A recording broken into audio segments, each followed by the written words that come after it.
order this out of the way. Coaching staff, F. Kevin Stefanski, F. It's game week now. What we did today was mostly Browns versus Browns, meaning competitive periods, R1s versus 1s, and that's in an effort to get the weekend out of our guys and sharpen up what we're doing from a competitive standpoint. Now, a lot of the stuff that we introduced on offense and defense. Kevin Stefanski just completely destroyed the Cleveland Browns' future. That's the burning question supporters across Ohio and beyond are desperately wondering after witnessing a string of absolutely puzzling choices that have blown up into one of the most stunning and controversial scandals in modern NFL history. The situation has left fans, analysts, and league officials scrambling to understand what's really happening behind closed doors in Cleveland. Offense was fine, though. No, it does not matter if the offense is fine, Jeff, because guess what? But come on, though. We scored 30 points with Brissett, and you can't blame the offense. I'm not blaming the offense. I'm not saying anything about the offense. I'm saying the coaching. Alex Van Pelt, I don't care. Whatever. He doesn't do anything. I don't know. With Brissett, though. I don't care. Here's the problem with Brissett. He is the perfect Kevin Stefanski quarterback because he does barely enough to get you by in games. What started to what initially began as nothing more than quiet rumors about playing favorites and making strange game planning decisions has now escalated and grown into something much more serious and potentially devastating. A massive legal case that might literally tear the Browns organization apart from within, creating damage that could last for years. This explosive situation goes far beyond just a simple disagreement between a coach and a young quarterback trying to make his mark. It's fundamentally about control, internal team politics, power struggles, and the real possibility that the NFL's entire established structure could face unprecedented challenges, like never before in the league's long history. The whole dramatic saga really started with a single pivotal decision that would change everything. Stefanski's controversial choice to abruptly remove Shedeur Sanders from an absolutely critical 2-minute drill during practice. This was supposed to be a perfect golden opportunity for a promising first-year quarterback to demonstrate what he could really do. When the pressure was at its highest and everything was on the line. Let's give him a chance. Let's give him a chance with the play calling. You know you have an offensive line that isn't playing that well. So what do? Why not just play the short game so we can get the ball out of his hands very fast to run a competent goddamn offense? Outside of that, Shedeur has to be better in understanding that the offensive line that you're working with right now is not adequate. Why not allow the players that are competing for a job, in this instance, Shedeur Sanders, to finish off the 2-minute drill? Of giving Sanders those valuable practice repetitions, they surprisingly went to Tyler Huntley, a seasoned backup player who clearly has no real long-term future or meaningful role in Cleveland's organizational plans. Supporters immediately began wondering about the obvious question that was on everyone's mind. Why would you deliberately give such important and crucial snaps to what amounts to a temporary solution when your expensive rookie investment was standing ready and eager on the bench?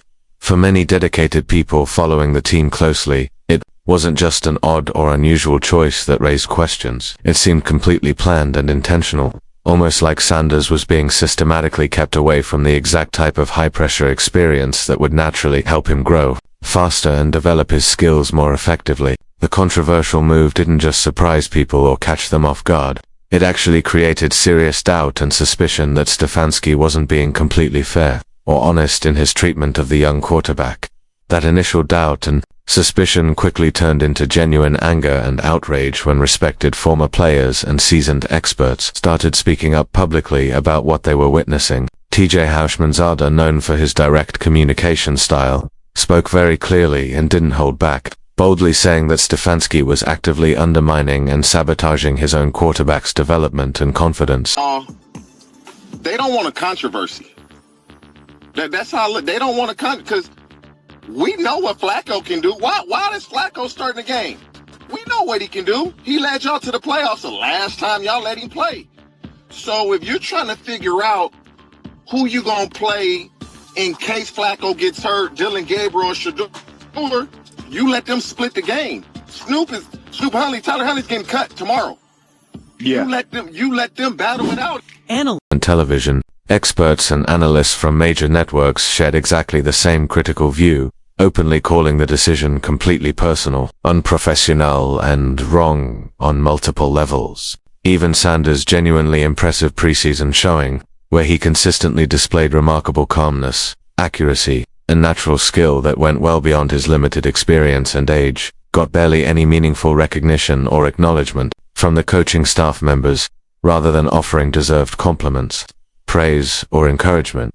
There was mostly uncomfortable silence and deliberate avoidance. When coaches did speak, they made dismissive remarks and comments that seemed carefully picked and chosen on purpose to deliberately make his strong performance look far less important and significant than it actually was. Sometimes actions and body language speak much louder than any words ever could. Stefanski consistently looked visibly uncomfortable, nervous, and uneasy whenever reporters asked him direct questions about Sanders and his development. His voice would become uncertain and shaky, while his explanations and reasons seemed completely unconvincing and rehearsed to most observers. Unconvincing.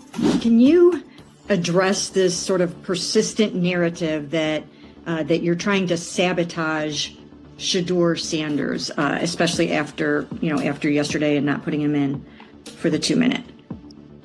Yeah, obviously, I don't concern myself with outside type of things, but just like all of our rookies. So we'll continue to focus on getting our guys better, and that's what we'll stay committed to, and that's what's important to me.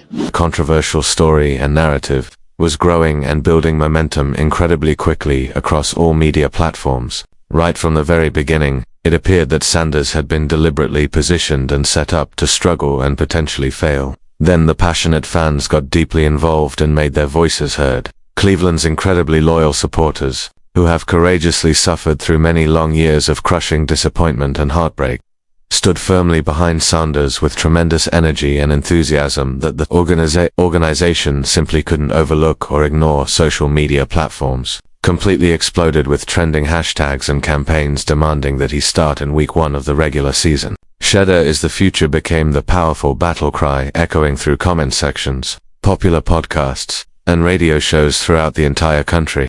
The more Stefanski publicly dismissed, downplayed, or ignored Sanders, the louder and more passionate the fans responded with their unwavering support. Every single questionable choice and controversial decision only made the growing voices calling for Stefanski's immediate removal and firing even stronger and more determined. What had originally started as nothing more than a typical normal preseason story had rapidly transformed and evolved into a major full-scale controversy, with devoted fan power directly challenging and confronting the established head coaches. Traditional authority. Then came the completely unexpected surprise that absolutely nobody saw coming or anticipated.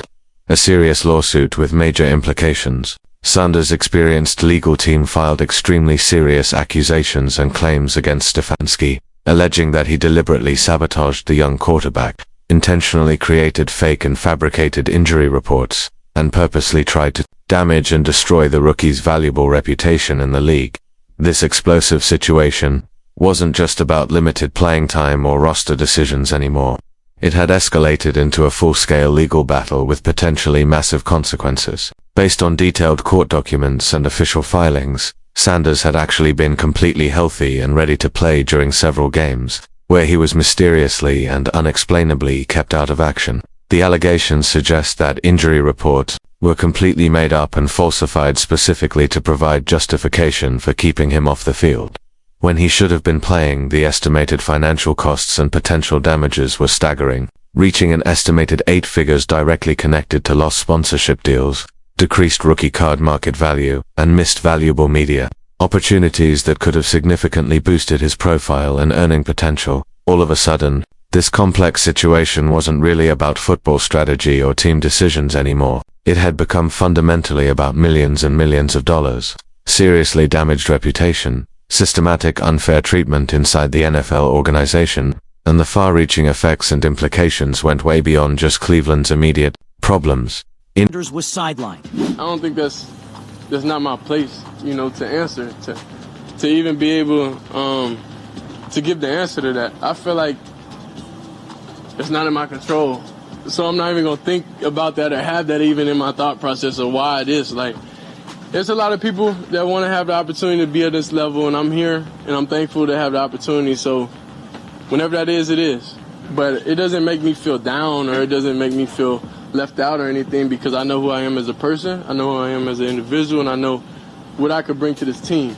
So I can never feel less than, in any circumstance. And the immediate reaction from the league was swift and intense. Within just a few short hours, worried league officials held multiple urgent emergency meetings, desperately trying to control and limit the potential damage to the NFL's carefully maintained image. Sports reporters and journalists covering the story said television ratings dropped significantly and measurably whenever Sanders was benched or kept out of games. With millions and millions of dedicated viewers actively switching off Browns games completely and tuning out entirely, major sponsors and advertisers started seriously doubting and questioning their substantial financial investments in the team and league. Other team owners from around the league supposedly applied pressure on Cleveland's upper management, issuing warnings that this growing controversy was seriously hurting and damaging the entire league's valuable reputation and public standing. And underneath all the immediate drama and media attention, the potential legal precedent was genuinely threatening and concerning to league leadership. If Sanders could successfully sue his own coach for deliberate harm and sabotage, what would prevent any other player throughout the league from doing exactly the same thing when they disagreed with coaching decisions? The traditionally important and sacred boundary between established coaching power and individual player rights was seriously cracking and breaking apart in unprecedented ways. As one respected expert accurately said, Pandora's box isn't just open, it's completely destroyed and shattered beyond repair. Inside the Browns team facilities and locker room areas, the obvious split and division was impossible to ignore or hide. Younger players throughout the roster who were genuinely motivated and inspired by Sanders' endless hard work, dedication, and professional approach rallied around and supported him as a powerful symbol of standing up for themselves and demanding fair treatment. Veterans on the team, however, strongly recommended being extremely careful and cautious, actively protecting traditional authority structures and defending the coach's established right to make final decisions without outside interference. Wide receivers publicly and openly backed Sanders on their social media accounts. Offensive linemen quietly whispered and talked privately about completely broken trust and damaged relationships within the organization. The defensive players watched serious problems grow and fester while their offensive teammates fell into complete disorder and chaos.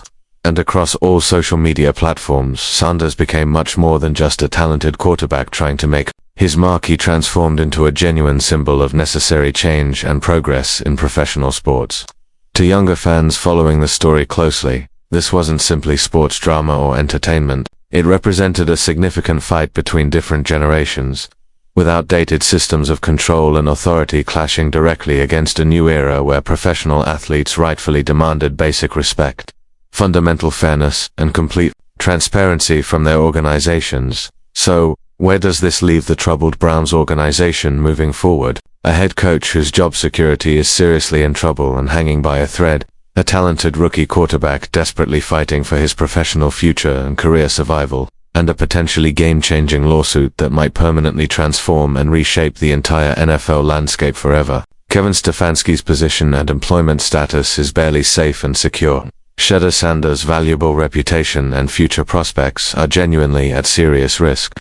The franchise itself is completely stuck in the middle of a massive crisis and controversy that it realistically might not survive intact. Was this simply poor judgment and bad decision-making by a coach, feeling intense pressure and stress, or was it something much more deliberate and sinister, a carefully planned and coordinated effort to systematically keep Sanders away from positive attention and opportunities? Should Stefanski be immediately let go and fired right away? Or does he still deserve time and opportunity to fix these serious problems and redeem himself? And perhaps the most important and significant question of all, if Sanders ultimately wins this crucial court fight and legal battle, could it permanently and forever change how coaches and players relate and interact throughout the entire NFL? And if you genuinely liked and enjoyed this detailed analysis and breakdown, please remember to like and subscribe for more fascinating stories just like this one. Until next time, peace out.